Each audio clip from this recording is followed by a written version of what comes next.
Transit রিমান্ডে বিহার থেকে 3 দুষ্কৃতীকে ব্যারাকপুর আদালতে নিয়ে এলো ব্যারাকপুর কমিশনারেটের আধিকারিকরা। গত 15 জুন ব্যারাকপুরের ব্যবসায়ী অজয় মণ্ডলকে বেলঘড়িয়ার রথতলা এলাকায় লক্ষ্য করে গুলি চালানোর ঘটনা ঘটে।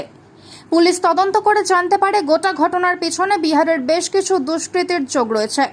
সেই ঘটনার তদন্তে নেমে গোপন সূত্রে খবর পেয়ে অপরাধীদের খোঁজে বিহারের উদ্দেশ্যে রওনা দেয় একটি বিশেষ দল। বিহারের সমস্তিপুর এলাকা থেকে সাহিল কুমার, রাহুল কুমার, অঙ্কিত কুমারকে গ্রেফতার করে ব্যারাকপুর কমিশনারেট পুলিশ।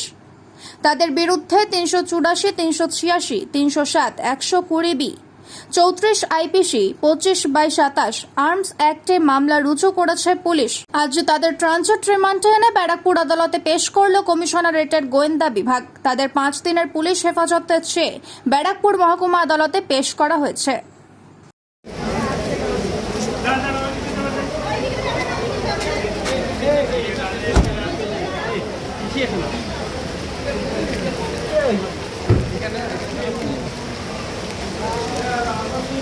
এই তো বেলগড়িয়া পিএস।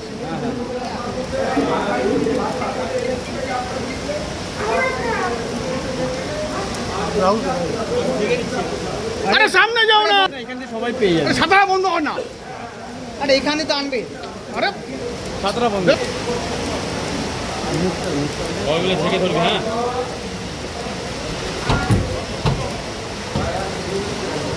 এই তো মুখ ঢাকা, মুখ সবারই ঢাকা থাকে।